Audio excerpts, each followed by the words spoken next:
satu pasukan yang ada pandangan yang sama, yang sanggup ambil risiko yang sama, yang juga sama kreatif, dan yang paling penting, yang agak serasi dengan pengundi kat luar. Kerana kita nak dapat undi je, kita tak boleh nak syok sendiri. Kita mesti pastikan barisan pimpinan itu mesti sepasukan. Kerana sama seperti semua soalan-soalan yang saudara tanya, masalah kita dalam parti, kadang-kadang kita latih, lepas itu dia bergaduh, dia tak kerja sama sendiri. Bila dia tak kerja sama sendiri, kerja tu tak jalan. Bila kerja tu tak jalan, benda tak ada kesan dengan rakyat. Jadi itu menjawab bila orang tanya saya, ya, orang kata, kenapa kena berpasukan? Kenapa kamu tak boleh bertanding sendiri? Boleh, tak ada masalah. Cuma di semua negara-negara yang politiknya matang, memang orang bertanding berpasukan. Dia bukan soal kabilah, aku tak suka engkau, aku suka engkau. Itu soal dalam politik parti lain. Siapa ada wang dia beli. Kita parti reformis, kita bawa idea yang lebih matang dan terkedepan daripada budaya-budaya lain yang lebih matang. Di negara-negara lain, memang dalam satu parti, apabila ada pemilihan dalaman parti, mereka bertanding sebagai satu pasukan. Sebabnya, pengundi nak pilih pasukan yang akan bawa hala tuju parti itu ke arah yang dia nak. Kalau kamu pilih seorang macam ni, seorang macam tu, seorang macam ni, dia masuk, habis. UMNO tak apa sebab dia ada duit. Pasukan itu duit. Dia boleh pegang orang dengan siapa yang ada duit. PAS tak apa, ni walau. Mari macam mana pun, kalau waju sampai, dia ikut. Kita bukan macam itu. Sebab itu kita perlukan satu pasukan. Kalau orang yang ada perniagaan sendiri, orang dalam korporat, maju jatuhnya sesuatu organisasi atau perniagaan itu bergantung kepada kumpulan pengurusan dia. CEO, CFO, CMO, semua itu kena sepakat, satu kepala bergerak sederak ke arah yang sama. Ini CEO ke kanan, CFO ke kiri, yang itu masuk longkang, memanglah tak ke mana. Jadi sebab itu kali ini kalau orang tanya, kenapa Likang, kenapa Fahmi Zaino, kenapa Wekiat, kenapa Mani, kenapa Nik, kenapa Kak Uji, kenapa YB Aminuddin Harun? Kerana mereka-mereka ini adalah calon-calon yang pada pandangan saya ada kelebihan masing-masing dengan pengundi atas pagar di luar. Jadi kalau saya nak bawa parti ini untuk memenangi hati rakyat balik, tak cukup dengan saya, Datuk Seri Anwar dan Izzah semata-mata. Orang nak tengok siapa lagi yang boleh memikat hati kami. Setiap daripada mereka ada cerita masing-masing. Kak Oji, Judra menghamba abdikan kepada parti ini daripada tahun 99. Saya kenal Kak Oji awal-awal dulu semasa dia setiausaha kerja wanita. Dan dia antara exco yang paling cemerlang dalam 3 pentadbiran. Masa Taufik Khalid pun dia dah exco, masa Azmin pun exco juga kan? Oh, tak. Eloklah tu. Masa Amir pun dia exco, dan dia exco yang jaga portfolio yang besar. Exco perumahan, exco infrastruktur. Bukan selalunya kalau kat Malaysia ni exco wanita jaga exco wanita lah kan. Dan dia dah masak dengan segala soal organisasi. Saudara Likang, saya ingat lagi, saya minta Likang pergi bertanding ke Tanjung Malim daripada Kursi Selamat Teja. Orang biasa takkan buat kerja gila dia. Kalau ialah daripada kursi yang kamu dah selesa, yang dah ada 2 penggal confirm menang, Teja pergi ke Tanjung Malim yang tak pernah menang. Dan Tanjung Malim tu kursi Setiausaha Agung, MCA lah, segala jenis manusia MCA pernah ada kat situ. And then ada berapa felda kat situ? Ada 10 felda, kita tak Cina seorang. Dia hampir kerja mustahil. Ni saya beritahu ni, kamu selesa daripada umur 26 jadi adun, lepas tu jadi setiausaha politik, lepas tu jadi timbalan speaker, kemudian jadi exco, guna kamu kepada parti kalau kerja kamu hanya dapat jawatan? Kalau kau betul-betul nak tolong, kau pergi kursi yang tak pernah menang, ada lebih kurang 20,000 undi tentera Setiawangsa, tak pernah menang. Dia tak mengungut, dia tak mengingit, dia tak mengajuk, tak ada apa. Dia ambil, dia pergi buat kerja. Dan buat pertama kali kita menang Setiawangsa. Kalau tak menang Setiawangsa, kita tak menang Pakatan Harapan, tak menang di Putrajaya. Mani mana? Walaupun prestasi cukup baik di parlimen, di saat-saat akhir. Nah, ini saya nak cerita dalaman dalam hati. Kena faham kawan-kawan yang kawan-kawan lalui. Mana prestasi cukup baik, timbalan whip kita dalam parlimen. Saya agak pemalas di parlimen. Masuk sekejap, ucap aku keluar. Mani dengan Wong Chen jenis manusia yang masuk pukul 10, balik 10 malam. Tiap-tiap hari kerja gila. Yang lain yang mengaku setia dengan Anwar Ibrahim tu, kalau Anwar kena hentam dalam parlimen, dia orang tak ada. Siapa yang bercakap? Ini mana? Tapi akhir sekali, seminggu sebelum pilihan raya, Xavier, ni tengok Xavier ni kan? Xavier, dia dah boleh tahu siapa nama Xavier.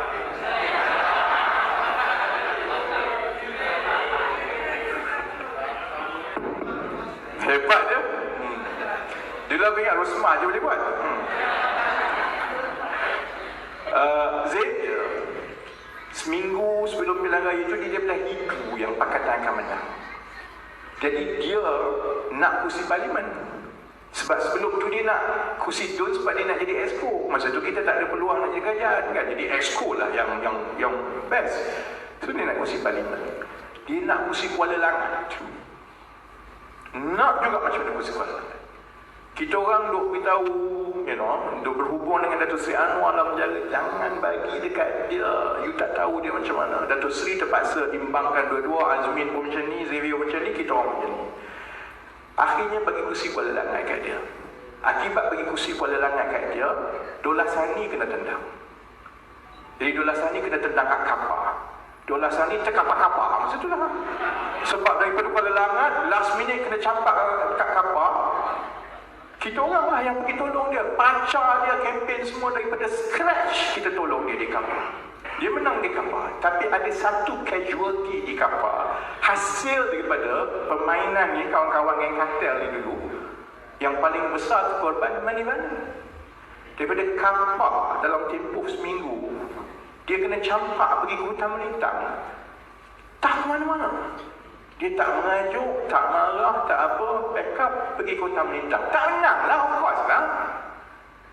Dan lepas itu hilang segala-galanya, dia orang kaya. Saya tahu sebab dia dalam kawasan saya, dia pandan. Keluarga dia daripada awal dia pandan. Saya kenal keluarga dia. Dah hilang segala-galanya. Kalau saya, memang aku kecil hati lah. Kau buat macam tu kat aku. Tapi dia masih dalam parti, dia membantu sampai sekarang. Kan? Jadi, ini semua. Ambil contoh Fahmi. Kan? Orang tanya saya, kenapa Fahmi Zainul? Sebab parti politik ni, kita ada sedikit masalah kita boleh berlaku zalim pada orang. Saya pernah melaluinya sendiri. Sebab saya tinggalkan kerja gaji 40,000 sebulan. Umur 30 tahun. Masa parti nak pujuk saya tinggalkan kerja, bulan bintang dia janji. Bila saya dah tinggalkan semua, saya masuk, aku dalam penjara ke lokap ke, siapa yang beritahu? Anak bini semua tak ada orang tak beritahu. Tapi saya tak apalah. Saya umur 30, gaji 40,000 sebulan. Saya bolehlah hidup dengan baik kan. Fahmi Zainul, masa dia Presiden Persatuan Mahasiswa, dia telajak berani. Telajak berani masa tu aku tengok kan, dia tak kena lagi kan. Jadi dia buka pintu jemput Datuk Seri Anwar datang Bocah. Dia kena gantung setahun. Masa dia kena gantung setahun, siapa tanya dia? Dia makan ke, dia minum ke, tak ada orang tanya saya sendiri. Itu yang saya kenal dia buat kali pertama. Saya panggil dia, saya kata, kau tak faham politik ni. Jangan terbawa-bawa dengan perhatian sementara yang orang bagi semasa kau rasa kau star. Politik ni panjang sangat. Dia akan ada turun naik, dan selalunya yang bintang bergemerlapan tu dia tak kekal bintang bergemerlapan selama-lamanya. Akan terus ada budak dan orang yang lebih cerdik, lebih pandai, lebih hebat daripada kita. Kalau kita rasa kita hebat, maka kita akan kecewa dalam politik. Sebab itu dalam politik, kena tahu matlamat, landasan, dan yang paling penting, mengaji, berguru kena habis. Jangan mengaji tahu jalan. Sebab itu saya ambil dia kerja. Dia memang tak suka kat saya lah, sebab saya kasar. Saya seorang bos yang memang jahat lah, mengaku lah. Saya memang kasar sebagai seorang ketua. Kasar tu bukan sebab apa, sebab kalau kamu dalam politik, kamu kena kental. Kena sepak terajang, kena maki semua, kena biasa, asam garam kan. Dan saya melihat Fahmi daripada dia kena gantung, balik ke universiti, kahwin, kemudian bekerja di bawah sampai sekarang, sampai dia jadi ketua AMK Pulau Pinang Exco. Sebab itu kalau orang tanya saya, kenapa saya minta Fahmi, kenapa bukan orang lain? Sebab saya rasa kita perlu orang-orang yang teruji. Kita tak perlukan bintang, kita tak perlukan orang yang hebat-hebat. Kita perlukan orang yang teruji, turun naik dengan kita. Sebab kita satu pasukan. Mustahil Anwar Ibrahim boleh buat ni sendiri dia seorang. Mustahil. Kita dah tengok dah Datuk Seri Anwar Ibrahim, walau hebat macam mana pun dia, kalau yang keliling itu tak sama, tak jadi. Sama juga macam saya. Saya mungkin rasa saya ada suara dan sebagainya. Saya seorang tak terpuas. Izzah dengan saya tak terpuas. Kita perlukan yang lain-lain, yang kepala sama, pandangan sama, yang tak angkuh, yang tahu tanggungjawab, dan yang paling penting, setiap seorang daripada mereka sangat-sangat teruji. Termasuklah lepas ni nak pergi ke Negeri Sembilan, YB Amin. YB Amin pun sama. Dia adun, dia letak jawatan dia daripada dia manager kilang sebelum tu. Bertanding tahun 2013, hampir mustahil. Dia tu menang 28 kan, Amin? Amin menang 28. 2008 tu hampir mustahil dia boleh menang. Dia pembangkang, satu-satunya pembangkang Melayu dekat Negeri Sembilan masa tu 2008 saya. Punyalah seksa, dia bawa Ezora je ke mana. Wakil rakyat bawa Ezora. Jadi bila 2013, 2018, semua orang tak yakin dengan dia. Kawan-kawan dalam pakatan pun awal tu nak menolak dia daripada dia jadi calon MB. Sebab watak dia watak orang baik. Dia tak minta jawatan, dia tak bergaduh, dia sengih. Kadang-kadang saya pun sakit hati. Sebab dia sengih je, cakap apa pun dia sengih kan. Tapi ada sebab lah dia sengih tu, dan yang ada kebaikannya bila dia jadi menteri besar. Kemudian saya sebutkan dia 2017. Saya kata YB nak percaya ke tak percaya, terpulang. Tapi Negeri Sembilan kita boleh menang. YB kena betul-betul yakin, kena betul-betul buat kerja, insyaAllah menang. Dia seorang je percaya tau, orang lain semua tak percaya. Dia dengan anak dia, dengan bini dia lah dia buat kerja, dan akhirnya menang. Alhamdulillah. Cuma kenapa saya minta dia bertanding? Sebab apa? Sebab dia satu-satunya menteri besar yang menang lepas 2018, selain daripada negeri yang kita dah pernah menang lah, Pulau Pinang dengan Selangor tu kita pernah menang kan. Tapi menteri besar negeri lain, Kedah, Perak, Melaka, Johor, semua tumbang. Amin seorang je yang masih kekal sampai sekarang. Sebab UMNO pun rasa Allah dia baik sangat, tak sampai hati nak bawa dia bawa betul di sini. Kemudian kita mengikuti dengan dekat kaji selidik keadaan politik di Negeri Sembilan. Saya boleh beritahu sahabat-sahabat yang Amin satu-satunya menteri besar yang populariti dia itu terus naik mencana sampai ke hari ini. Dia menteri besar paling popular di negara ini. Dengan orang Negeri Sembilan lah, jangan tanya orang Johor. Dan dia satu-satunya menteri besar yang dia berjaya memikat undi daripada orang UMNO. Orang UMNO suka ke dia. Sebab dia jenis pergi masjid, dia tak berubah. Hidup dia walaupun dia jadi menteri besar, dia tak berubah. Watak macam ini kita perlukan untuk menangi hati rakyat. Sebab itu dia sebenarnya tak nak bertanding. Bagi dia apalah dia, ambillah dia, bagi apa dia tak apalah, dia bagi saya lah. Tapi kita perlukan dia supaya kita boleh lonjakkan ini jenis-jenis dan mutu pimpinan yang ada dalam keadilan. Kalau kita menang pilihan raya, ini yang kita akan bawa kepada rakyat. Pimpinan yang tawaduk, yang baik, yang tak sombong, yang hidup dia tak berubah, yang rajin. Kan? Jadi sebab itu kalau orang tanya saya, kenapa perlu bertanding sebagai sepasukan? Kerana kami memang tidak bersetuju dengan soal khemah. Taufik tanya, okey, kalau lepas menang nanti macam mana kalau kalah? Kalau saya kalah, saya harap kalau saya kalah pun dengarlah pandangan kami bahawa khemah ni berbahaya. Kalau dia nak buat juga, susahlah juga saya. Takkan saya nak pergi berunding, tiba-tiba aku nak pergi berunding dengan Najib, dengan Zahid, dengan Muhyiddin tu. Tak kot kan? Jadi sebab itu saya kena bawa kepada anggota di bawah supaya soal hala tuju ni jelas. Dia sama juga soal pasukan, kerana kami dah ada pengalaman di pelbagai peringkat yang berlainan, dengan tanggungjawab yang berlainan. Kami yakin bahawa rakyat akan tetap bersama kita kalau kita kena cara kita. Biasalah kita salah pakai sikit, kadang-kadang pakai benda yang orang tak suka, macam jual lah kan kita. Peniaga makanan kadang-kadang tukar menu tu orang tak suka sikit, kurang laku sikit lah. Kita kena terima maklum balas kalau menu itu kurang laku. Carilah menu yang orang suka supaya kita boleh jual dan tarik balik kan. Jadi insya-Allah saudara-saudari, kami kena pulangkan keputusan itu kepada saudara-saudari. Saya bangga dengan keadilan sebab kita satu-satunya parti yang satu anggota, satu undi. Masa inilah saudara-saudara nak bully semua pimpinan ke atas. Nak maki, nak kutuk, nak ungkit, ungkitlah masa ni. Sebab dia orang perlukan setiap satu undi.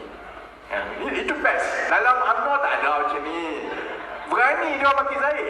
Sebab dia bukan ada kuasa kot. Kita orang, kalau ada pakcik seorang kata, kau nak undi aku tak? Terpaksa, dengar saja kan. Jadi, kita minta supaya perbanyakkan secepat mungkin untuk mendaftar atas talian. Kenapa saya galakkan sangat mendaftar atas talian? Ialah supaya kita memulangkan hak mengundi itu kepada setiap individu. Bila dah mendaftar sendiri itu, dia tak sama macam kita pergi ke pusat pemilihan, lepas tu ada orang kempen lah, ada orang tanya, ada orang marah, ada macam-macam, ada banner, semua tak. Bangun sahur tapi lepas mengundi lepas raya kan, bukan sahur. Lepas raya mengundi, kalau boleh istikharah dulu. Kalau istikharah, nampak muka aku, undi aku. Kan? Undi itu boleh buat bila bermasa tanpa pengaruh. Jadi sebanyak-banyaknya kita kena usahakan untuk kita daftarkan orang atas talian. Kan? Jadi kita ada 2-3 minggu ini pergi jumpa anggota biasa yang bertanding di peringkat cabang EJK. Sama-sama usahakan, tak kisahlah kita lawan sesama sendiri bertembuk. Kita usahakan supaya orang mengundi atas talian. Sebab dengan mengundi atas talian, insya-Allah budaya kita dalam 1-2 pemilihan akan datang, semua calon terpaksa bersaing atas prestasi dan kelebihan masing-masing. Semua calon kena bentangkan apa yang kita nak buat, dan anggota ada pilihan dan hak untuk memilih siapa yang baik dan siapa yang layak. Jadi saya kena berhenti kat situ sebab kami kena pergi tampil. Saya minta maaf sebab buat program bulan puasa pukul 9 pagi. Tapi yalah, kami ada perbincangan sebenarnya perlu ke tidak buat buka puasa dan sebagainya. Yang ini saudara-saudari mungkin kurang setuju dengan saya lah. Pandangan saya, kalau kita betul-betul parti reformis dan budaya makan di hotel dan sebagainya adalah budaya yang dikaitkan dengan UMNO, kita patut jauhkan sedikit, walaupun maksudnya kita belajar IO je lah kan. Sebab yang penting bukan soal kita tau. Yang penting ialah pengundi kat luar. Kalau pengundi kat luar tengok, alah PKR ni sejak 2018 ni mewahnya lah, dia orang semua makan kat hotel semua ni kan. Dia ada kesan sebenarnya. Kita parti yang bermula dari jalan raya, daripada ceramah-ceramah dekat Bangsal. Kita jangan lupa asal-usul kita kan. Dekat Batu Pahat ni tak boleh buat apa lah, sebab memang UMNO dah menang sekarang kan. Jadi nak cari tempat kena cari hotel lah. Ini je lah dewan yang ada kan. Tapi kalau macam di Negeri Sembilan, di Selangor, di wilayah, kita semua ambil dewan orang ramai je, tak payah lah kan. Jadi saya minta maaf kalau ada orang tak puas hati, aku tak nak undi kau sebab kau tak bagi buka puasa. Melampau lah macam tu kan. Kita datang supaya saudara-saudari ada pemahaman yang lebih baik. Dan saya ucap terima kasih atas notis yang cukup pendek. Kita ada dewan yang penuh, dan saya nak tinggalkan dengan satu peringatan saja. Saudara-saudari di Johor mungkin baru kalah pilihan raya negeri, tapi ingat yang saya sebut tadi, dalam tempoh 5 tahun kita boleh swing Johor daripada negeri yang hanya ada 1 kerusi tun kepada keadilan menjadi parti yang mempunyai kerusi parlimen paling banyak di negeri Johor. Kita akan lalui pilihan raya umum yang akan datang dalam 4-5 bulan ini dengan cara yang terbaik. Kita akan lawan dan lawan, kita akan pertahankan 7 kerusi yang kita menang. Apapun yang terjadi dalam tempoh 4 bulan ini, kita akan cuba sedaya upaya.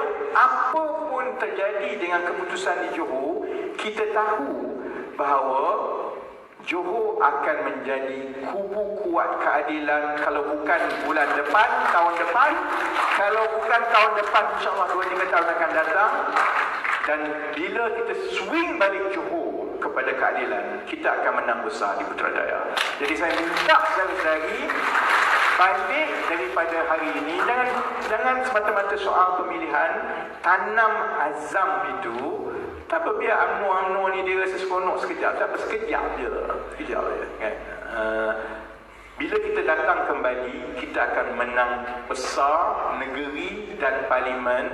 Dan pada ketika itu, insyaAllah saudara-saudari orang yang paling boleh berbangga kerana datang daripada bawah dan kembali balik. Dan untuk itu kita kena yakin dengan diri kita dan kita kena yakin dengan rakyat, insyaAllah. Jadi terima kasih banyak-banyak. Jangan datang tekuk balik lupa undi ya.